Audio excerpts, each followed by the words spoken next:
Olá, está começando a Granja na TV. Eu sou Thaís Dávila e essa é a sua conexão diária com o agronegócio.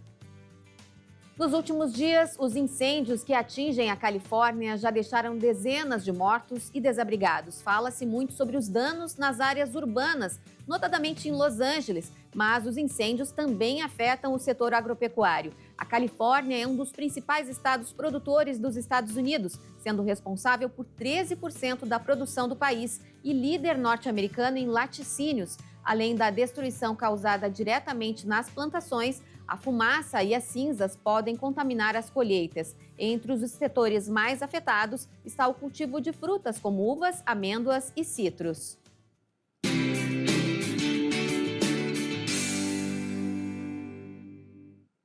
Na sexta-feira, em edição extraordinária do Mundo Agro, falamos sobre os casos de febre aftosa na Alemanha. A Organização Mundial de Saúde Animal reconheceu a resposta rápida do país para o controle da doença.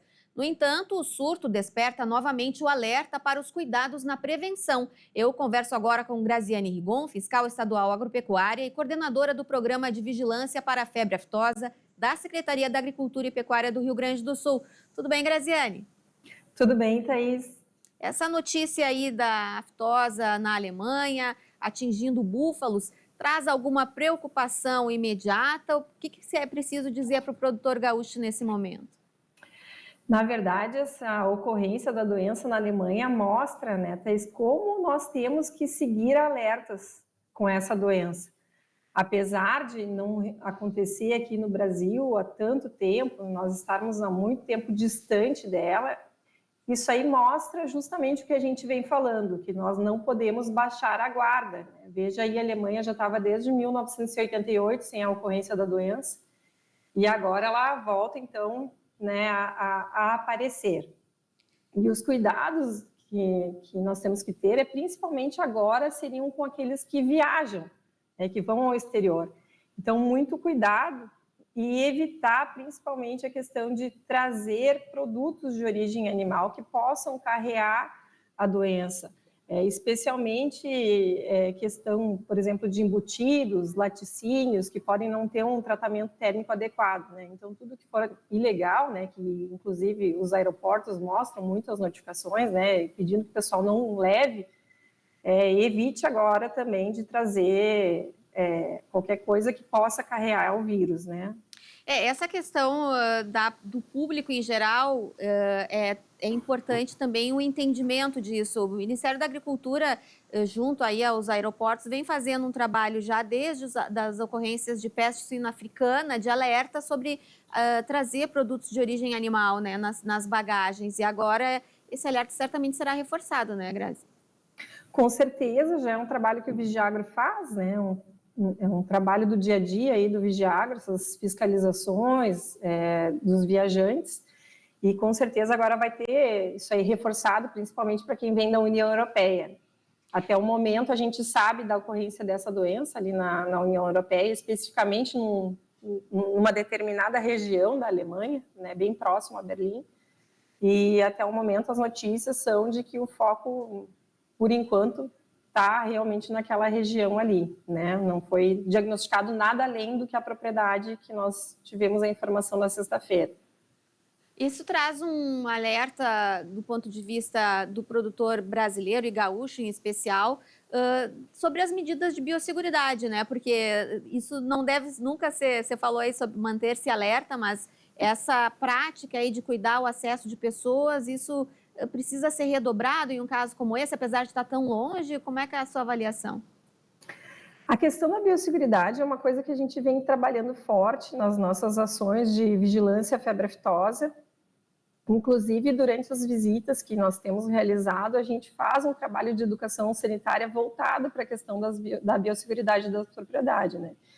Então, o produtor ele tem que ficar atento, principalmente à entrada de veículos na sua propriedade, os caminhões de leite, caminhões de ração. Então, sempre realizar uma desinfecção adequada de rodados, de assoalho, porque sabemos que a aftosa ela pode vir através de veículos, né? De veículos rodados, roupas de pessoas, instrumentos de veterinários. Então, tudo isso é possível carregar o vírus. Então, a gente tem que cuidar da biosseguridade. Então, como eu falei, fazendo essa desinfecção de veículos que acessam a propriedade, evitando, nesse momento, visitas, né, de terceiros à propriedade. Isso fica um alerta também para quem vem de viagem agora, evitar visitas a propriedades que tenham animais suscetíveis também. E, principalmente, Thaís, cuidar da compra dos animais, adquirir animais sempre com a guia de trânsito animal, que é uma garantia maior de que aqueles animais estão em dia, as questões sanitárias que a Secretaria da Agricultura preza. Agora, explicando um pouco a atuação do governo alemão em relação a esse caso. O Leandro falou aqui na sexta-feira, quando trouxe a informação para nós, sobre círculos, né? O procedimento ele é padrão para todos os casos de doença animal? Como é que é a parte de abate dos animais nas proximidades? Explica um pouquinho como é que funciona, porque a regra que está valendo lá é a regra que vale para o mundo inteiro, né? Exatamente. O que a gente tem visto agora na Alemanha é justamente o preconizado pelos órgãos internacionais, que é o zoneamento dos 3 quilômetros, que a gente também tem aqui descrito, né, nos nossos planos de emergência, zoneamento de 3 quilômetros, zoneamento de 10 quilômetros. Dentro desse zoneamento de 3 quilômetros, eles estão fazendo colheita, inclusive, de material, né, em animais que possam ter tido a doença, contato, alguma coisa assim.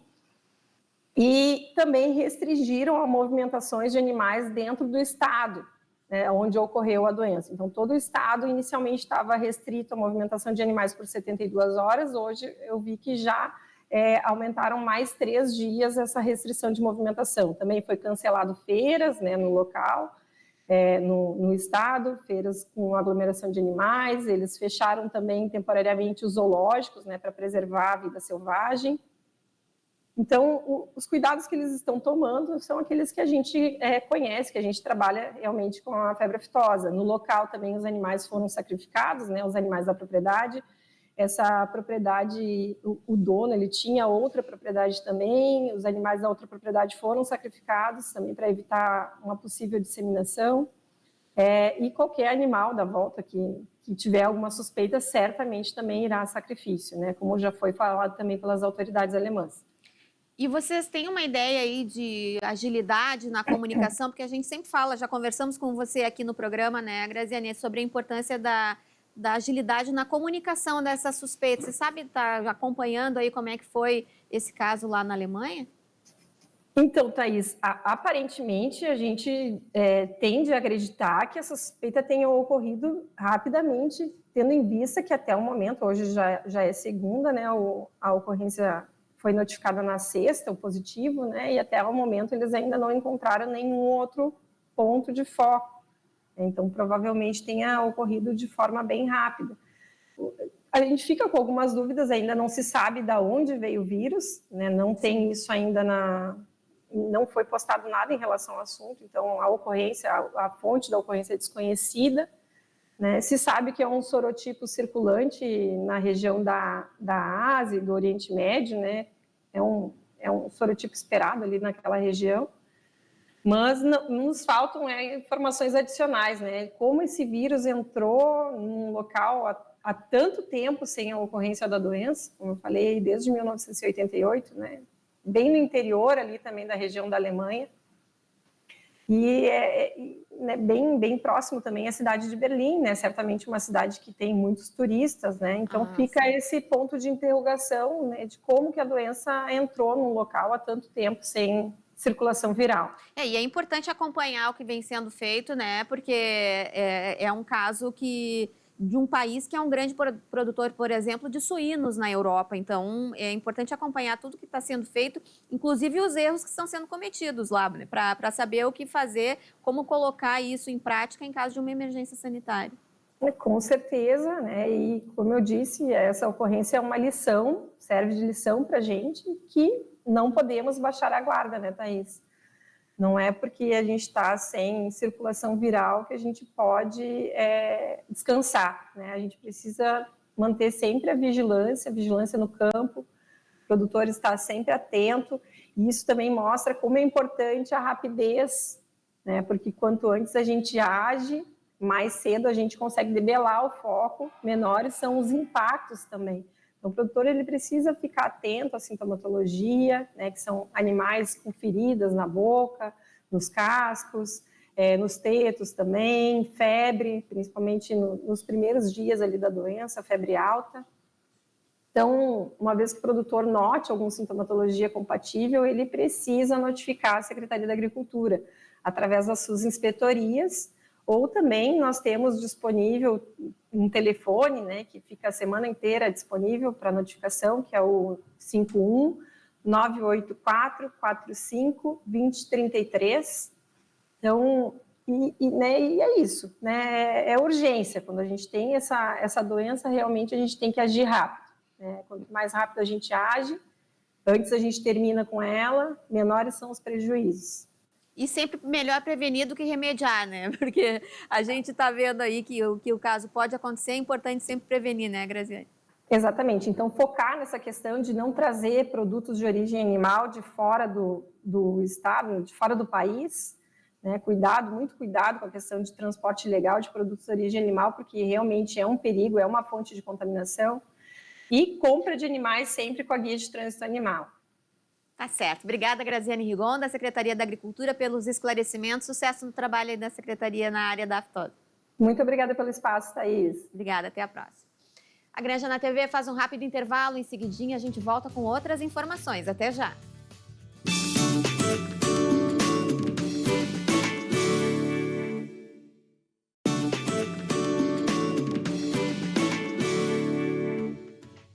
Estamos de volta com a Granja na TV e o futuro do seu filho começa pela escola em que ele vai estudar. A rede de escolas da UBRA tem um recado para você.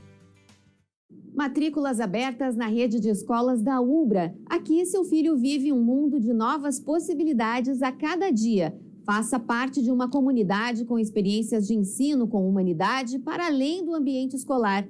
Aqui você encontra atendimento individualizado, valorização do esporte em todos os níveis de ensino, ênfase na língua inglesa, iniciativas e projetos inovadores. E ainda conta com aulas de robótica, educação tecnológica e cultura maker, além de desenvolver em nossos alunos uma mentalidade empreendedora.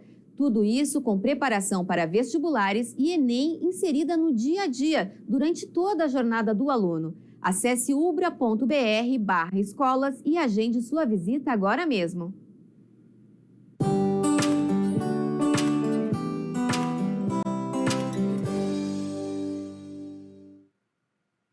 E o mercado de grãos nessa semana começa impactado ainda com o relatório do USDA sobre oferta e demanda mundial. Vamos saber com Gabriel Souza, analista da plataforma Grão Direto, como é que foi o impacto desse relatório divulgado na sexta-feira, Gabriel, tudo bem? Bom, olá, Thaís, tudo jóia? Bom, veio, né, bem acima do que a gente até esperava com relação ao reflexo dos preços. Os estoques acabaram baixando, né, a produção baixou, isso acabou impactando diretamente nos preços em Chicago e diretamente, né, a gente pôde se beneficiar de alguns preços aqui no nosso mercado também. Bom, geralmente os preços dos grãos, eles dão uma sacudida ao sabor do relatório divulgado, geralmente no próprio dia e tal. Agora, a segunda-feira abriu já ainda com os patamares um pouquinho acima. Vamos falar sobre a soja em primeiro lugar? Bom, vamos lá. A soja teve um impacto direto ali, né, após a divulgação, se a gente for analisar a sexta-feira inteira, chegou a bater mais de 3% de alta, e de certa forma o mercado, né, acabou precificando hoje também. Então, foi um reflexo lá do relatório de sexta-feira, acabou ocasionando até uma alta no dia de hoje. A gente vê que provavelmente essa alta do dia de hoje pode ser uma continuação da alta ainda do impacto, né, da absorção desses dados ainda no pregão dessa semana. Mas o que o relatório aponta e trouxe essa alta aí nos preços é uma redução na oferta de soja em todos os países, né? Exatamente, né? Acabou vindo uma redução, basicamente, da produção norte-americana, né? Cortaram ali quase 3 milhões de toneladas, isso acabou tendo impacto direto, acabou reduzindo também os estoques globais, né? O estoque norte-americano também, e isso acabou ocasionando, né, essa dúvida, né, com relação à oferta e demanda, esse desbalanço, e a gente acaba se beneficiando disso, né? Por mais que não tenha redução, né? Não divulgado uma redução da nossa produção, de certa forma, por mais que seja uma produção recorde, o mercado ainda tem condição de absorver uma boa parte disso. E o milho também teve uma redução bem significativa na projeção do USDA, né, Gabriel? Exatamente. E o milho, né, até interessante a gente analisar o milho lá desde agosto, setembro do ano passado, ele já está numa tendência de alta, diferente da soja, que está num patamar um pouco mais estagnado, e o milho acabou vindo também bastante positivo, né, o reflexo dele para o mercado, então veio uma alta bem interessante, então o milho acabou elevando um pouco mais seu potencial de alta, por mais que já esteja num patamar bem interessante de preço. No mercado interno, o milho tem um diferencial aí em relação, às vezes, descolado de Chicago. Como é que foi esse começo de semana aí para o milho no Brasil, mercado físico? O mercado físico acabou, né, refletindo mais essa alta também, teve uma certa continuação de alta. É interessante a gente analisar, né, por mais que seja esse fator global, o mercado interno do Brasil também tem uma estimativa de uma absorção de todo esse volume que a gente pode produzir, e isso acaba interferindo em preço, né, acaba pressionando bastante os preços, né, então a gente pode ver um milho bem volátil esse ano. O milho, aliás, que no ano passado teve uma redução expressiva nas exportações, trazendo uma importância cada vez maior para o mercado interno, né? 30% reduziu a exportação em 2024, mas porque 2023 foi recorde também, né, Gabriel? Exatamente. 2023 foi um ano um pouco diferente, né, com relação a essa comercialização e expansão da nossa exportação de milho. 2024 a gente tem, né, essa queda, né, vamos dizer assim, expressiva, mas ainda foi um volume bem interessante. A gente pode considerar que 2023 foi um ano certamente atípico, né? 2024 trouxe uma certa normalidade e agora 2025, com essas decisões de China, talvez, né, com relação à exportação norte-americana, a gente pode de certa forma, elevar esses volumes novamente de exportação. A China já está dando sinais aí de um apetite maior novamente?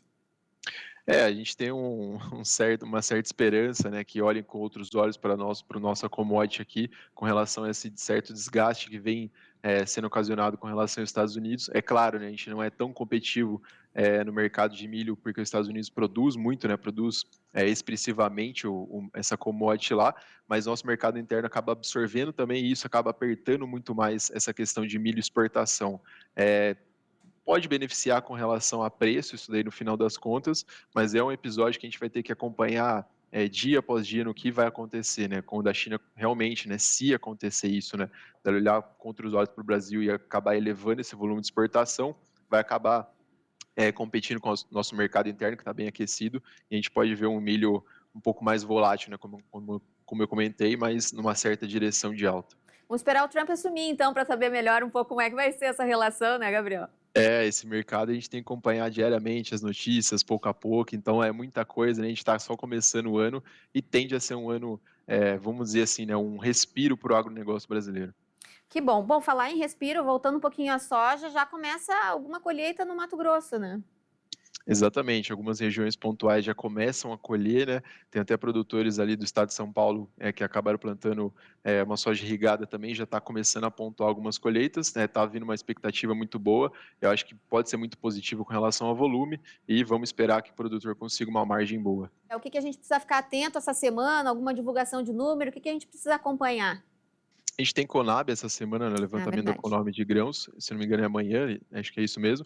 Então é um dado interessante também para a gente ver se vai ter algum ajuste, né? A gente sabe que o Rio Grande do Sul e o sul do Brasil está sendo impactado com relação à seca em algumas regiões, então isso pode ter um certo impacto, algum ajuste aí nessa região que a gente vai analisar, sabendo do volume que é produzido nessa região, pode ter algum impacto sim com relação à nossa produção. Tá certo, então. Obrigada, Gabriel Souza. Até a semana que vem. Uma boa semana para você. Obrigado, Thaís. Até semana que vem. Boa semana a todos. Até lá.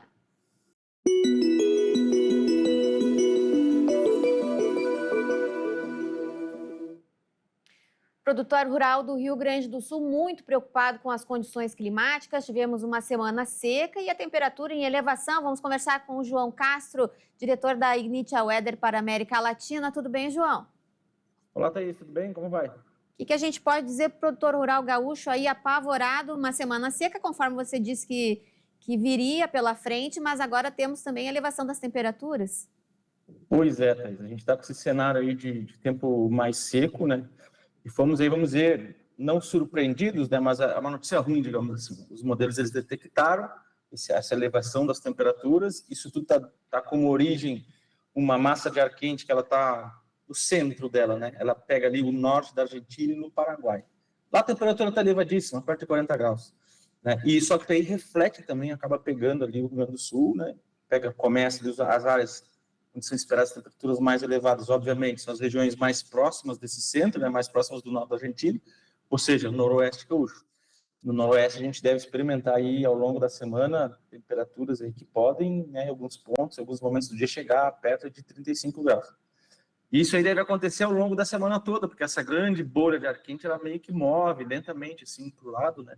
E aí essa temperatura elevada deve se espalhar por todo o estado. Então a gente pode esperar aí para todas as regiões produtoras temperaturas máximas ali perto das 3 da tarde, 4 da tarde, as temperaturas elas devem passar facilmente de 30, né? 30, 32, depende da região. O pessoal mais perto do litoral ali, né? Aí a temperatura não sobe tanto, mas chega ali nos 30. Então, de fato, é isso. Muita preocupação, né? A gente tem áreas aí no Rio Grande do Sul, vamos falando de soja, por exemplo, né? Em diferentes estágios de desenvolvimento e qualquer um deles, esse tempo seco agora e com a temperatura elevada, é extremamente prejudicial. Se a gente for falar de milho, então, que o milho sente qualquer déficit hídrico, o milho já sente desde o novinho lá, né? Ele começou a crescer, ele já começa a sentir, já tem impacto no potencial produtivo, independente da fase, né, fenológica. Então, de fato, um momento de grande apreensão para o produtor, né? E nos resta aí ficar acompanhando e torcer para que venham chuvas. Agora, diferente do ano de 2022, por exemplo, a gente teve alguma ocorrência de chuvas aí no ano passado que pode ter deixado o solo em condições menos piores, dá para dizer assim. Essa seca que está afetando aqui o Rio Grande do Sul, ela pode ser tão dramática quanto a dos anos anteriores, João? Ou essa chuva que aconteceu no meio do caminho pode ter ajudado um pouco a reter umidade no solo? Ela ajuda, né, Thaís? Mas só que aí depende muito também das características físicas do solo, né? Às vezes você tem um solo que ele não é tão profundo, depende muito da região do estado, então não consegue armazenar tanto. E a demanda hídrica, dependendo da cultura, ela é elevadíssima por dia, né? Supera aí 15, 20 milímetros. Então, isso depende muito de como o produtor, aí, junto com o engenheiro agrônomo, com a cooperativa, faz o preparo do solo, né? Para ter essa caixa, né, que a gente chama de caixa, para receber bastante. Em alguns pontos, né, vai conseguir aguentar mais que outros, né? Mas a gente tem aí um ano de desafio, né? A gente está vendo aí as chuvas, elas acontecem, mas estão acontecendo um pouco mais de forma picada, pelo menos agora o que se tem visto aí no início de janeiro, né? Vamos ficar aí na torcida, mas, claro, né, alguns pontos podem ser um pouco mais críticos aí em termos de perdas. E em relação à possibilidade de chuva, o que tem pela frente aí? Algum panorama, um horizonte próximo? Temos sim, só que acontece, né? Todo esse calorão, obviamente, em algum momento, fim de tarde, por exemplo, ele deve ocasionar aí alguma chuva localizada. Então, são esperados a partir de quarta, quinta-feira, chuvas nas regiões do noroeste, região da campanha e um pouco também na faixa litorânea, pegando ali a serra. Os volumes de chuvas não devem ultrapassar 10 milímetros. Então, o que tem aqui de bom? É um volume de chuva que a gente chama de chuva agrícola, né? Qualquer chuva acima de 10 milímetros é uma chuva que ela é muito bem-vinda. Chuva abaixo disso é uma chuva que, se acontecer num dia só, nos outros dias não chove, ela não traz tanta diferença. Apesar daquele alívio que dá, né? Mas ela não é uma chuvinha que salva a safra, vamos dizer assim, que salva a lavoura. Sim. Mas a gente espera volume de chuva. O problema, Thaís, é o quê? Essa chuva, ela não é aquela chuva causada por frente fria, que é uma chuva generalizada. É uma chuva causada, que a gente espera, né, por conta das temperaturas elevadas. E o problema daí, Thaís, qual que é? É um sorteio, né? Então, algumas regiões chovem, então às vezes chove no vizinho, não chove na área do produtor, chove na cidade vizinha, não chove na cidade do produtor, que são as chuvas isoladas, mas de pancadas, né? Que elas são fruto exatamente, né, desse calor elevado. Mas são esperadas áreas de chuva, então, no noroeste do estado, primeiramente, na quarta, depois isso aí deve espalhar um pouco ali para a região da campanha, já na quinta, e também na faixa litorânea. Não, vai ter que nem disse o presidente da ProSoja, aí o produtor nesse momento fica com dor no pescoço porque fica só olhando para o céu. Antes da gente encerrar, João, estava aguardando esse assunto aqui para falar com você. No final da semana, a ONU confirmou que 2024 foi o ano mais quente da história desde que começaram as mensurações aí após a Revolução Industrial. O que isso quer dizer para a gente, né? Esse ano mais quente da história? Em termos práticos, Thaís, o que isso tem mostrado, né? Esses dados que a gente acompanha são dados que existe um monitoramento mais efetivo não faz muito tempo, tá? A gente está em 2015 e desde quando se tem dados mais consolidados, é ali 1860, 1900 e pouquinho. Então, não é tanto tempo de dado para a gente falar a nível do globo terrestre. Mas, o que a gente tem são as informações de agora. Desde 1960, o que se vê? É uma linha crescente das temperaturas. E isso aí, Thaís, é exatamente o que é esperado pelos cientistas de clima, né? Então, existem vários relatórios, por exemplo, lá do painel intergovernamental de mudanças climáticas, existem projeções, né? Então, o que a gente faz? Pega os dados como estão agora e projeta para frente, lá em 2050, 2070, 2090, como é que vai estar. Esse aumento de temperatura acima de 1,5 graus são valores que eram esperados que acontecessem somente em 2050. E a gente está aqui agora na metade do caminho e já está atingindo esses valores extremos, né? O que isso se reflete em termos de informação para o produtor rural? É cada vez mais necessário se adaptar a essas questões. Então, à medida do possível, utilizar cultivares híbridos mais resistentes, que se adaptem melhor a esses períodos de estiagem, investir em produtos, né? A gente sabe que existe uma série de produtos aí dentro do pacote de tecnologia das empresas que oferecem, né, para os produtores rurais. Tem um aminoácido, tem não sei o que, tem não sei o que. Às vezes o produtor, vou dar uma segurada porque eu estou meio apertado agora. Só que às vezes esse aminoácido é o que faz a diferença. Porque nesses períodos de estiagem a planta sente muito. E se você não tem uma variedade, um híbrido aí que é mais resistente, o impacto vem. E isso aí é esperado para frente. Então, não se vê no horizonte próximo mudanças em relação a isso. O que se vê? São as variações normais que acontecem de um ano para o outro. E às vezes tem um ano que chove um pouquinho mais e que chove um pouquinho menos. Mas a temperatura em si, ela tende a seguir sempre subindo. Então, temperatura elevada, alta demanda de água da planta, a evapotranspiração muito elevada, a planta vai sentir mais se não tem a reposição da chuva. Falando lá para 2050, o que é esperado em termos de chuva? Os eventos de chuva serem cada vez mais concentrados em curtos períodos de tempo. Então, a gente espera temperaturas elevadas e chuvas concentradas em 2, 3 dias. E aí depois fica ali 10, 15 sem chover. Então, isso tudo fecha naquilo que eu estou falando. A variedade ela tem que ser mais resistente, porque quando chega uma chuva, ela consegue reter aquilo ali e aproveitar até a próxima chuva que venha, né? Então, isso aí traz a dificuldade do desafio para os próximos anos. Vamos continuar acompanhando esse assunto com a sua participação aqui toda segunda-feira. Obrigada, João. Até mais, tchau, tchau. Até a próxima. A Granja na TV de hoje fica por aqui. A gente volta amanhã. Até lá.